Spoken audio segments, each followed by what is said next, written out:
Well, good morning. If it isn't disaster in one place, it's disaster in another. As you can probably see, I'm hardly dressed for the office, and indeed I don't intend probably to get changed for the rest of the day. On Saturday lunchtime I picked something up somewhere. I'm pretty sure it's not COVID, but it is a very, very bad cold. And it laid me low all day yesterday, and when I woke up this morning my nose was still streaming, and all in all I'm feeling pretty rotten with a headache and all the rest of it, which means that I won't be my usual cheery self. I'll be like a bear with a sore head. Oh no, I know you're going to say, well, you're always like a bear with a sore head, but this morning I have to say, when you're in relatively good health, you forget what it's like to have a bad cold or the flu or whatever, and when you get it, then you remember it and you swear that you will remember it and take care against the next time. Not a bit of it. I feel rotten and lousy this morning. I've had forgotten just how lousy you feel, even with a bad cold. And so tucking up and having some raw coffee with some ginger and some lemon, and is there anything else in there? There's something else in there. I can't remember what it is. Oh, honey, ginger and lemon. Yes, that's right. To try and offset the worst parts of the effects of this cold. We mustn't scar the desk, otherwise the boss will be really after us. But in some ways, feeling bad this morning is the way that perhaps we should all wake up. The headlines in the news are not good. The Russians have broken twice now an agreement, or apparently have broken an agreement, to actually move civilians out of various cities. It would seem, on the surface, that the civilian government, if in fact you can call Putin's government a civilian government, is actually not behaving in coordination with the military. We'll give you safe passage, say the politicians, and immediately the civilian population begin to move. They're shelled by the military, which means to me that they're uncoordinated. However, the much vaunted military machine in Russia does seem to creak a little bit, because nobody gave the Ukrainians a chance. It was as if somebody was going to go out on an international football field and be trounced 10-0. And in fact, at half-time, they're holding on for perhaps a 1-0 or 2-0 down, with a chance of levelling at the half-time score, if you can use that as some sort of parallel. In other words, the Ukrainians are doing much better than expected, or the Russians are doing much worse than expected. I suspect it's the latter, because, best in the world, Ukrainians hadn't built a big army. They hadn't been given the backing that they deserved. And it was there was an interesting comment by a government spokesman on the BBC News this morning. Said, of course, we got caught unawares. So looking after the refugee crisis and so on, caught unawares. I mean, I don't know. I've been expecting this for months, and everybody could see the signs growing except the government, and now they've suddenly been caught unawares. The fact of the matter is that because of our democratic system, which by the way, I believe that we must keep. We must be very careful to keep it. Our democratic system is such that the politicians, our leaders, cater to what they think is going to get them elected at the next election. And in this particular case, while war was brewing, and can be seen to be brewing, is everybody was worried about a bloody icing cake, whether it was consumed over Christmas, and a half packet of crisps, and a three-quarters empty bottle of champagne. That's what we were all worried about, and now we're throwing up our hands and saying, oh dear. Well, what's the consequence? Here are the newspaper headlines are running for their lives, says the I. And this is the people who thought that they were given safe passage out of Ukrainian cities, urban centres, and there a picture of them crouching down as the shells rain down. The Guardian, plea for safe passage after the second ceasefire disaster. In other words, it's now twice the promise has been made, and it's been made a third time. And is it going to hold? Well, if I was in a Ukrainian city at the moment, I would think twice about venturing out onto the streets being told that I was going to be given safe passage. Now, I got to try and hold off sneezing or coughing or spluttering for the moment, just to see if I can get through 5 or so minutes while we review everything.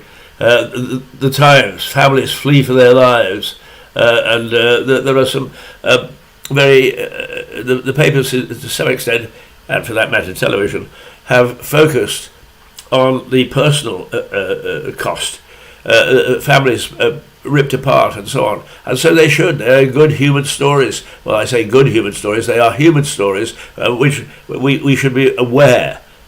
We should be aware of what's happening to families as a result of this war. By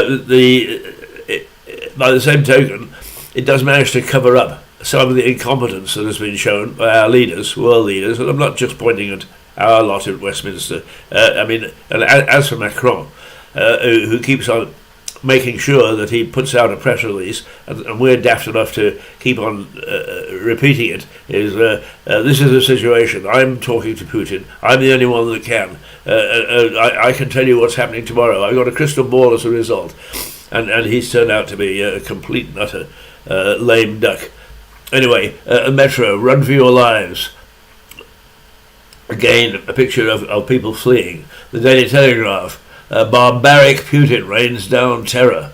This, of course, also, I'm ignoring the fact in what I'm saying, is that he's been using nuclear weapons and threatens to exacerbate that if we get naughty with him.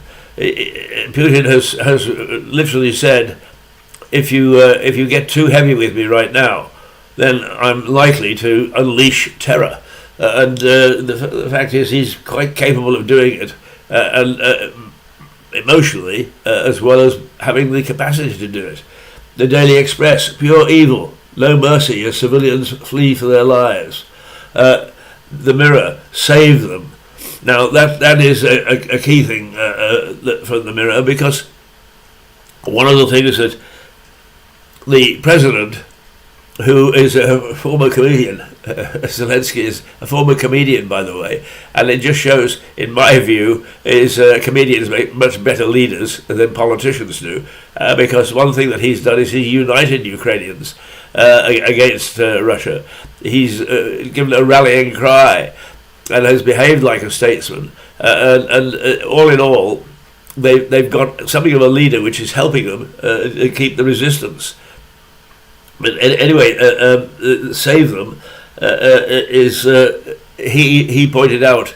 Look, we've gone along all this time. We've allied with the West on the basis that when trouble occurs, we'll all come running to one another's aid. Well, to be quite honest with you, we haven't.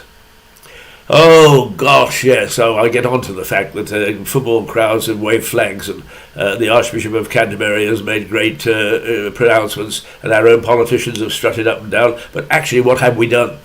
Well, very, very little, because what they've said is we are fighting on the ground. We've got guns in our hands to try and fend off these people, and we thought you were going to help us, and you haven't. And I don't blame them for saying that either, because it's another reflection of where we've got to in the West.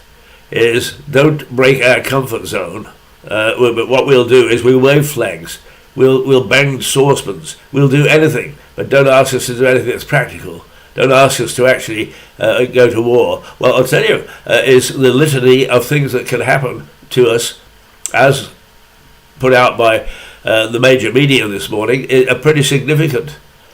It's soon going to be very difficult, unless you're filthy rich, to eat at home. It's going to be very difficult sometimes to get some foodstuffs. And what do you want to get? Exactly what will happen is in the Second World War, the black market will suddenly start to flourish again. Oh no, all this hand-wringing about we'll all buckle down, we'll all stiffen our backs, we'll all put up with it for the sake of Ukraine and solidarity and the safety of the West is BS. We won't at all.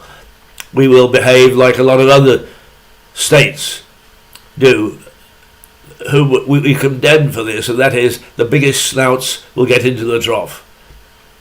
Don't kid yourself that that's not going to happen. Vigils? Yes. I bumped into Stephen Catlin, our mayor, the other day on the way into town, and he reminded me that there was a vigil Saturday night. I would have gone to it, except I was the first sight, well, not only this cold, bad cold, with sore throat and chest and so on, and now a bad head cold and headaches. It was already on its way, and I would have been foolish to have gone down and infected anybody, but also I would have been very uncomfortable myself. But that's the rub of it, isn't it? I would have been uncomfortable.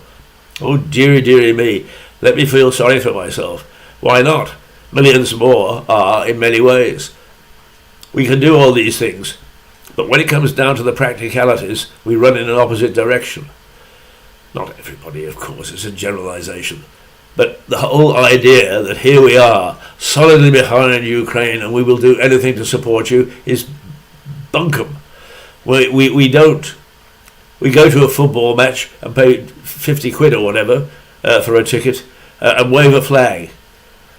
Hey chaps, how about coming and helping us fight these people? Oh well, only so far, old boy. You know, we've got to be very careful. Am I scathing again? Yeah, because I'm feeling like a bear with a sore head this morning. I've got a cold, a nasty cold, and I'm not used to it. And it's discomforting. So I'm discomforted. And I'm getting down the backs of all those other people who are going to be discomforted and won't want to be. That will be the real test. Or am I just not happy with my fellow citizen unjustly? Are we actually going to really stand up and be counted, whether at the political level or at the social level? If Boris turns round and says, I am sending soldiers to back up Ukraine, are we going to support him? Well, perhaps initially, rah, rah, rah. But then, once we start to see what the cost is to ourselves and to our nation, we may well take a different view. We may well say, dearie, dearie me, no. What we'll do is we'll wring our hands and we'll wave flags and we'll hold vigils, but we're not going to do much more. So the proof of the pudding is in the eating.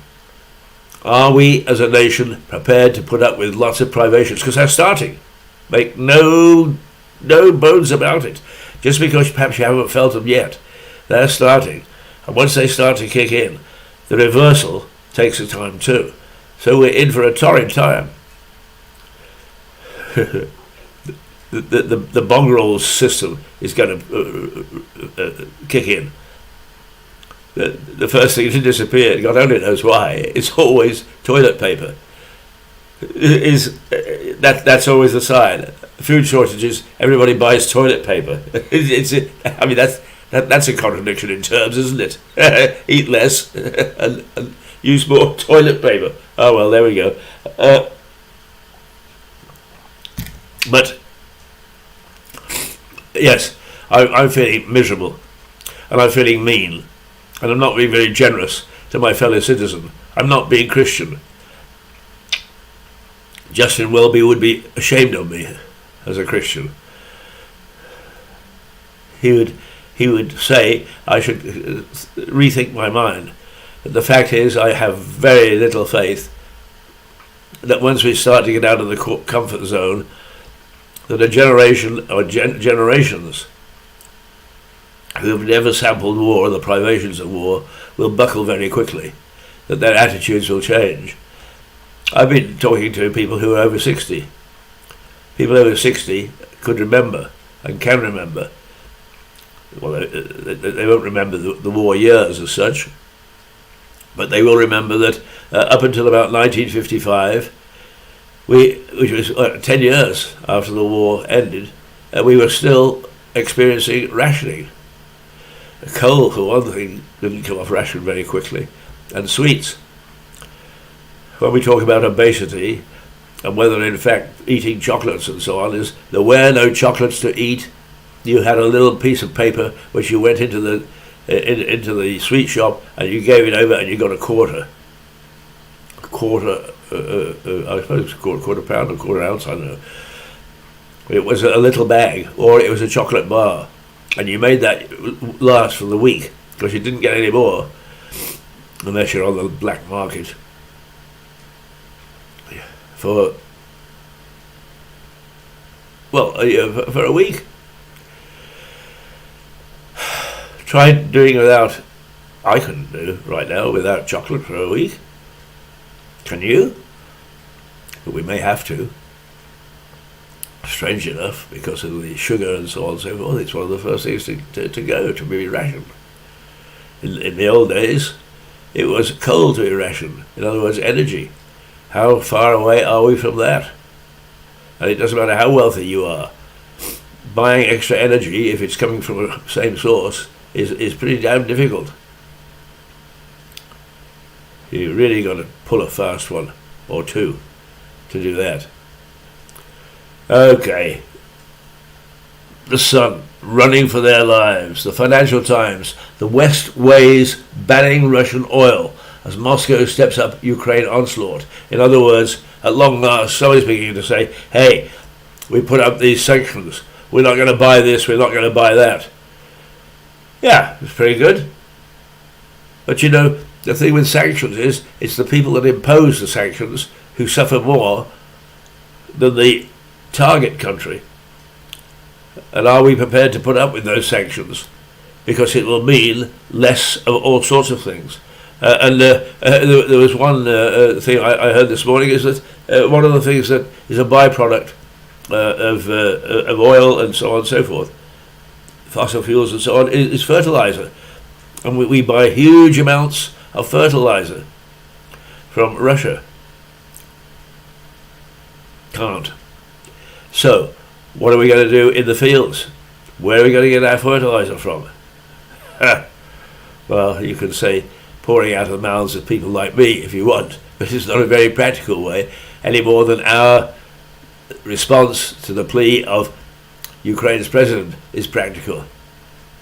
We ain't going to fight. We're not going to roll up our sleeves. We're not going to come to your aid in that sense. Fight on your own. And we begin to be made look silly already, in as much as that's exactly what they're doing, and they're doing it bravely, and they're doing it well. And they've got a charismatic leader who actually hasn't had a great domestic season as the president of Ukraine, but when it matters, he's the right man for the right job. And perhaps let's hope that it turns out that Boris is the right leader, because this war is going to go on. This man Putin isn't going to give up. He's not made that way. And anybody who has studied the Russians or has spent time there, which once again I have, considerable amount of time, and working with local people, working in Russia itself, it's astonishing. Absolutely astonishing that we somehow don't come to grips with the temper, the temperament, the dedication to a given cause that other countries have. Ukraine are tough, digging in, but believe me, Putin is 10 times tougher, and he will dig in. Really dig in. So start to look at yourself. By all means, let's have vigils. Let's let all sorts of people know how we feel. But is it just a feel good, a self-pat on the back? Here we are, we're waving the flag. But when it comes to any practical help, bugger off and go somewhere else, because we're not going to offer it. Or will it really make a difference? It's not going to make a difference to Putin. Be assured of that. Whether it'll make a difference to other countries to stiffen their resolve so that we come together as United Nations to see off this evil dictator, that remains to be seen. I have my doubts. Frankly, I have my doubts. The Daily Mail, UK Defence Chief, Putin victory is not inevitable. Well, that's a good rallying cry. But once again, if his victory isn't inevitable, it's nothing much to do with us. We haven't actually fired a shot in anger or defence or support. The Daily Star. Hero Warney died after extreme liquid diet. Well, good for the Star. It takes our mind off it. Shane Warne, a cricketer extraordinary. Those of us who, whether you're really deeply involved in cricket or whether it's just passing through, he was an incredible cricketer, but also an incredible man of life. He was funny. He was vital. He was alive. He was forthright. He was all the things that you want somebody to be who is your friend, somebody to be who you know, somebody to be with in tough times. And should that be what we are looking for now? Who are our true friends?